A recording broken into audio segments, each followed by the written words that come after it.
This honestly might be my favorite day of the year because I don't get to enjoy this. Like, you know how we just had that, what do we have, a solar eclipse? Oh, it's like Jeepers Creepers. Once every 35 years it comes. You never know when the opportunity is going to come.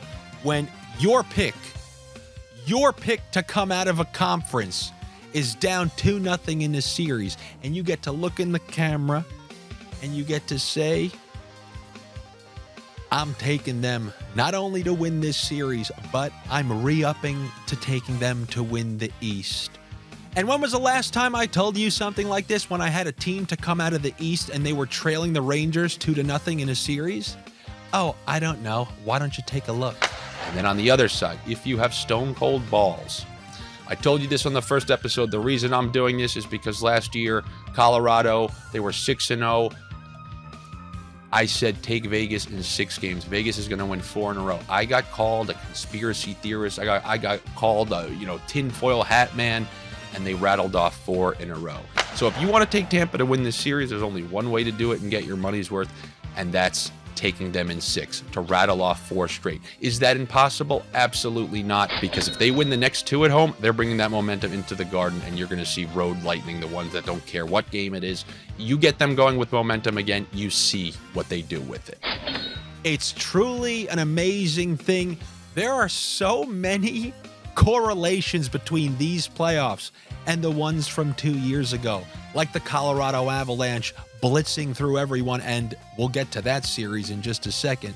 But as far as this Rangers series, I'm taking Carolina to win the series.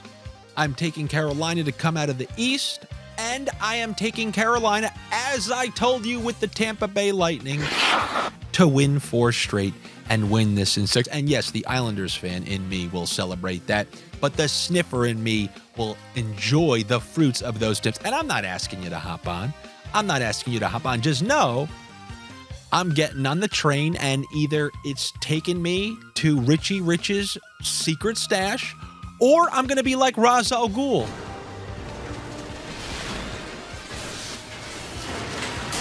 Other than the power play for the Canes being beyond dismal, I thought it would be okay. I thought it definitely wouldn't live up to its quote-unquote top 5 regular season status, and I knew the Rangers' power play was going to be responsible for the majority of its success. 2 power play goals in Game 1, they win. A power play goal to tie the game, and then a power play goal to win the game in overtime.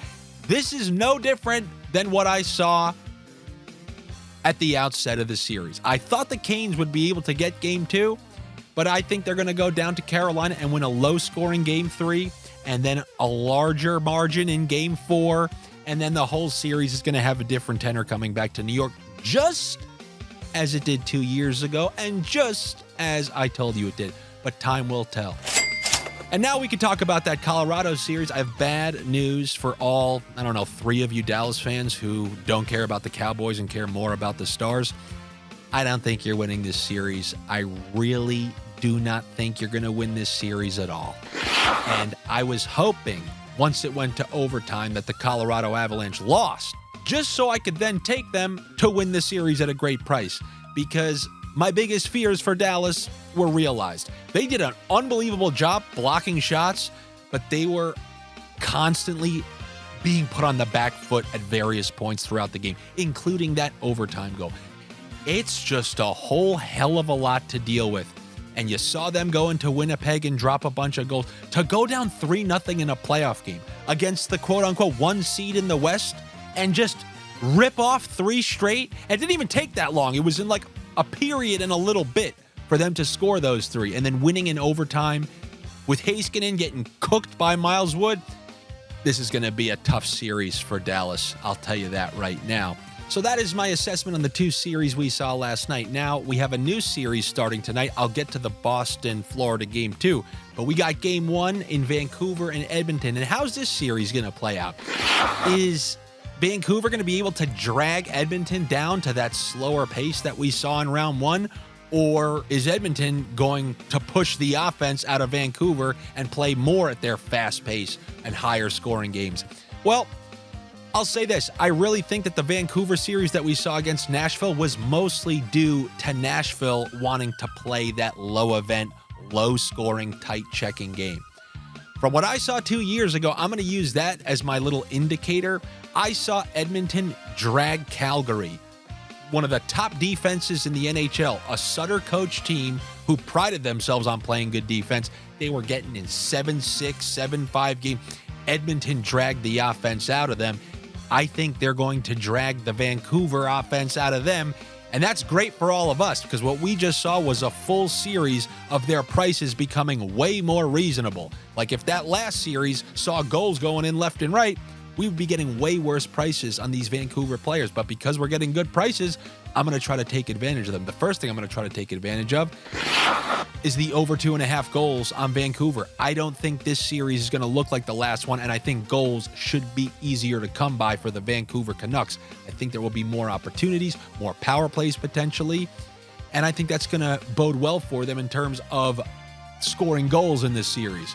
I don't think they have a great chance at all of winning this series. I've been talking about that for quite a while, how Edmonton had the full scam side of the bracket, and that includes this round, especially considering the lack of experience in net, although Edmonton doesn't even trust their own goalie that much, which is another reason I like that over 2.5 goals. And I'm going to take the over half of a point for Elias Pettersson. He got an assist on that last goal that won the series against the Nashville Predators. I'm expecting a way more productive series. After getting that out of the way, they won the series. He's an unbelievably talented player. He just struggled immensely in that series. I think this series will breathe new life into him the same way the new series against the Rangers has breathed some new life into Jake Gensel. That's what I'm thinking there, so I'm going to take the over half of a point for Elias Pettersson. And on the other side of the puck, I just want to associate myself with some of the people on the power play. And obviously the prices aren't too friendly these days. So when it comes to the guys on that power play, give me the outside guy on the perimeter, Ryan Nugent-Hopkins, with an assist. And I'll pair him with his line mate, an obvious power play line mate, Leon Draisaitl, for over 1.5 points. I'm going to try the Draisaitl-Nugent-Hopkins combo. Listen, I'm never going to. Every single game for the rest of the playoffs, you can take McDavid for 2 points, and I'll never complain. You'll never hear anything out of my mouth. So if you want to do that, go ahead. As always, I would just like to watch one of these games and download a little information, just like I did with that Dallas-Colorado series last night. So that's what I like there. And then in that game 2 between Boston and Florida, I think Florida might run into some troubles again just because of the vibes surrounding Boston. This Swayman never letting in more than 2 goals thing. Naturally, you know what I want to do? I want to go under 3.5 for the Florida Panthers team total. They still don't have Sam Bennett in there. And I don't know. I could see him starting to get into their head the same way Bobrovsky last year started to get in some teams' head, and they pumped in 4 on Bobrovsky.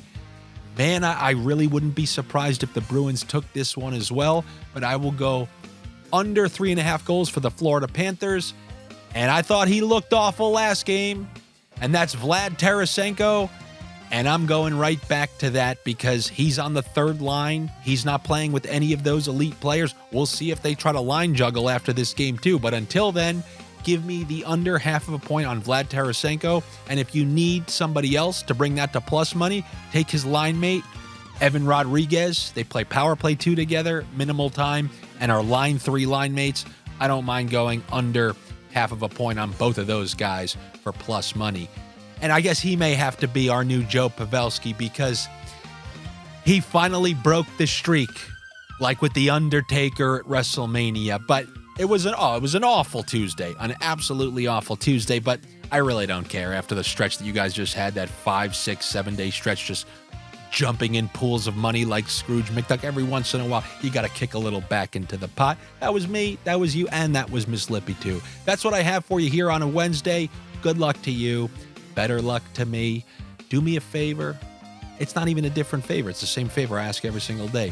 Like and comment on these videos and make sure you subscribe to my YouTube channel. I'm slowly growing. Clicking the notifications will let you know if I drop any new videos or a short because I want to send some information your way. And as always, you can become a minority owner of this show. Doesn't really mean anything, but you can join the Patreon, patreon.com/Andy Francess. I post additional picks and pirate parlays over there. That's also where there are chat threads with other members who are Some of them are down in the comments here, and that's where Josh is going to be posting his daily MLB picks once the NHL is over. So hopefully I see you over there. If not, you know where I'll see you here tomorrow for some more NHL sniffs. Take it easy and good luck.